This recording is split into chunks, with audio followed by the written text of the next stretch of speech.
Proses panen terong ungu usia 55 hari setelah tanam. Lokasi di mana ini? Kakap. Di Kakap.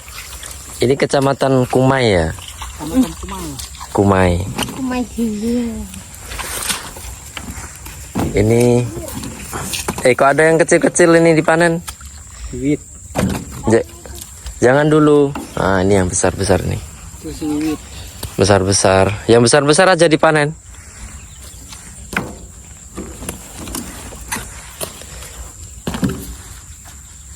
Ini lagi kecil dipanen. Mudah itu. Kamu bandingkan coba sama ini. Nah iya, kalau panen kedua, ketiga itu nanti ditunggulah panen ketiga hari lagi kita panen. 3 sampai 5 hari lah, moro-moronya 5 hari tergantung nanti cuacanya.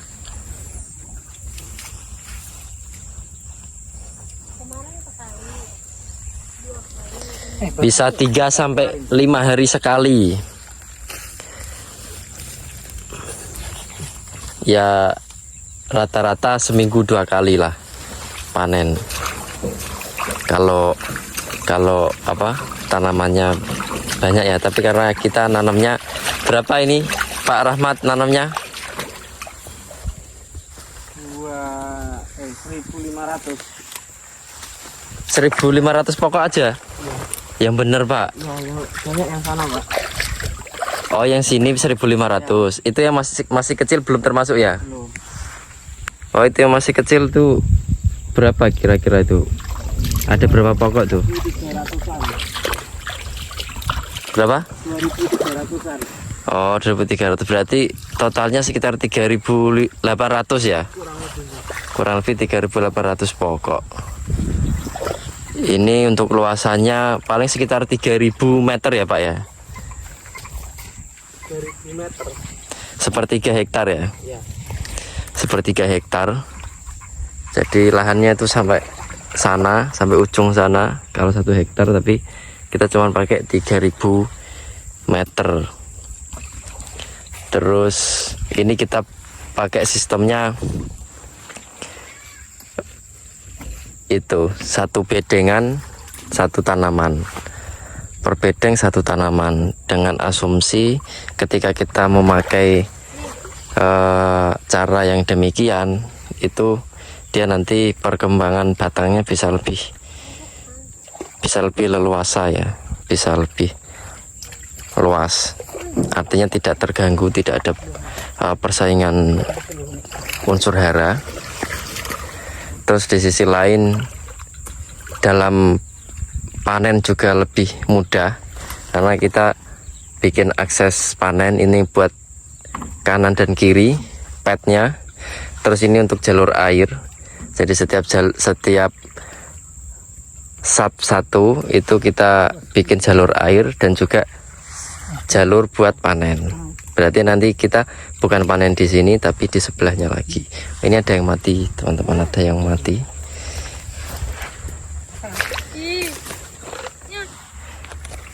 Ini kenapa ini Pak Rahmat? Itu busuk bawahnya Pak. Busuk. Kira-kira batang bawah ya. Itu karena semut biasanya. Kita lihat. Oh, Semut gatal itu yang merah itu. kalau kayak gini sih memang ini teman-teman. Ini karena penyakit, jelas ini busuk batang. Penyakit busuk batang. Jadi kalau kayak gini memang sudah nggak bisa diselamatkan. Cuman ada beberapa lah, setidaknya masih banyak yang selamat karena memang musimnya ini musim hujan. Untuk penanganan ya memang biasalah penyemprotan pakai fungisida berkala, pakai kontak, pakai sistemik, paling nggak minimal pakai 3 bahan aktif bergantian seminggu 2 kali. Nah ini tambah lagi busuk batang plus kena patek atau antraknos. Lengkap sudah, tapi nggak apa-apa teman-teman, ini nanti kita cabut dan kita pastikan Untuk pengendaliannya itu setiap orang beda-beda jobnya. Seperti tadi saya menginstruksikan itu ada satu orang yang khusus untuk mengambil buah-buah yang busuk karena antraknosa, kemudian mencabut tanaman-tanaman yang seperti ini. Karena apa? Kalau tidak dicabut itu nanti bisa meluas, bisa menular ke tanaman-tanaman yang lain, ke pokok-pokok lain ini. Ya begini kondisinya, memang lagi hujan, di sini hujan. Jadi musuh kita ya memang penyakit. Di sisi lain kemarin sempat terik, panas terik. Memang cuaca hari-hari ini nggak nentu. Di satu minggu sebelumnya, satu minggu terakhir itu hujan terus. Tapi satu minggu ke belakang lagi, sekitar 2 minggu yang lalu itu panas, teman-teman, panas.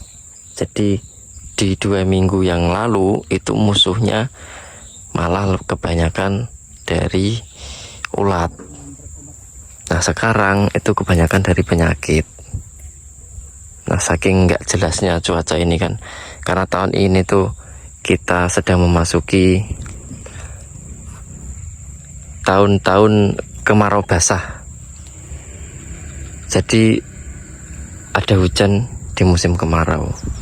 Nah sekalinya hujan nggak berhenti-berhenti, ya itulah memang bikin tanaman agak susah untuk toleran terhadap cuaca. Tapi disitulah tantangan kita sebagai petani, memang harus bisa peka terhadap apa yang terjadi di lapangan. Jadi diharapkan nantinya kita bisa menangani permasalahan-permasalahan yang ada.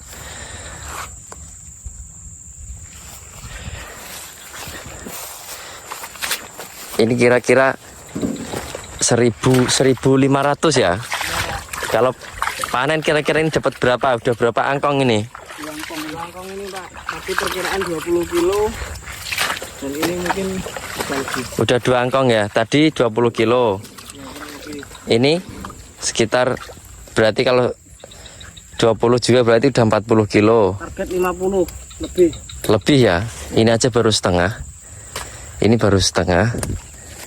Bahkan bisa lebih kalau 50 lah. 80 mungkin lah Pak Rahmat. Ya bisa Pak. Kalau itu kotor. Oh ya, yang kayak gini nanti kita Soalnya banyak yang busuk. kita pisahkan teman-teman, ini nggak kita jual, kita makan sendiri. Nah ini yang jelek-jelek, ini kita pisahkan sendiri di sini, nggak kita jual. Berarti bisa 80 mampu nggak Pak Rahmat? Insya Allah Pak. Mampu ya, karena ini aja udah mau 50, baru sampai setengah. 80 lah mungkin teman-teman perkiraan. 80 dengan tanaman jumlahnya 1.500. Nah ini Mbak Widya, halo. Hai. Ini karyawan andalan kita. Andalan. Masih SD dia. Nah, pakai baju SD. Bajunya doang SD. Bajunya doang SD. Iya.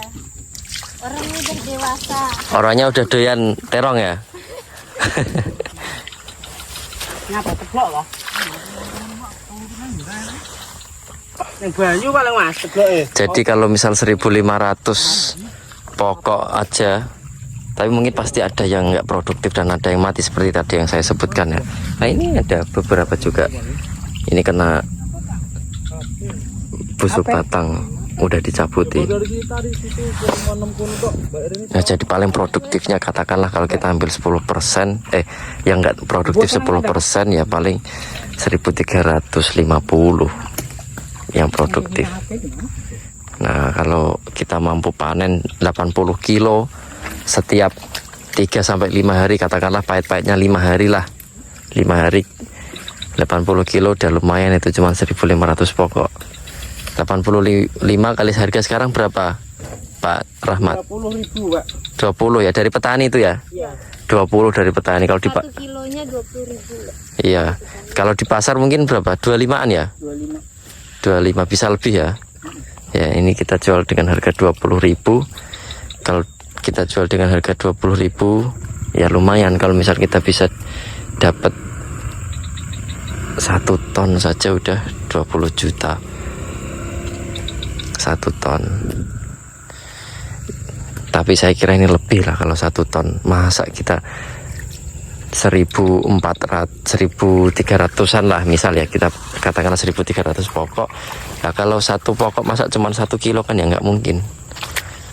Pasti kan kita bikin ya rata-rata 2 kilo lah, itu udah pahit, itu udah kita hitungan pahit. 1 kilonya aja isi 4, 5 2 kilo berarti kan bisa 2 ton lebih. 2 ton lebih ya 40 juta. Bisa 4 sampai 50 juta kan. Itu cuma 1.500 pokok. Oke, segitu saja teman-teman. Sampai jumpa di vlog selanjutnya, video selanjutnya.